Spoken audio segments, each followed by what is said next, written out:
नमस्कार, मी रुशाली यादव सारंग। या बुलेटिनमध्ये आपण बातम्या विस्ताराने पाहणार आहोत।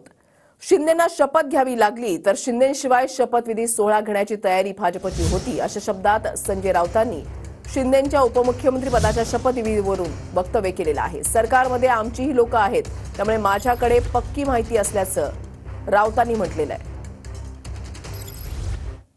काल तुम्ही विश्वास व्यक्त केला होता एकनाथ शिंदे उपमुख्यमंत्री पदाची शपथ घेतीलच। होय, शेवटी त्यांनी घेतली का? घेतली म्हणून त्यांना घ्यावीच लागली, नाहीतर त्यांच्याशिवाय शपथविधी सोहळा पार पाडण्याची तयारी भाजपनं केली होती। हो, केली होती त्यांच्याशिवाय। माझ्याकडे माहिती आहे, पक्की मी माहितीशिवाय बोलत नाही।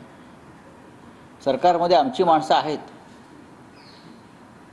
सरकारमध्ये आणि राजकीय त्या वर्तुळामध्ये आमचे हितचिंतक असतात आणि आहेत, आणि त्यांच्या पक्षात सुद्धा आहेत, त्यांच्या गटात सुद्धा आहेत। आमच्याकडे सगळे असतात।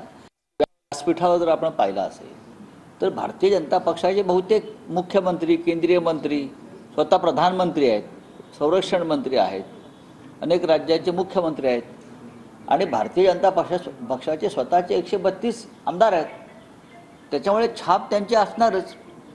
त्याच्यामुळे त्यांच्या सहकाऱ्यांचा वावर जो होता व्यासपीठावरचा, ज्यांनी शपथा घेतल्या, त्यांचा वावर हा मांडलिक राजे किंवा आश्रितांसारखा होता।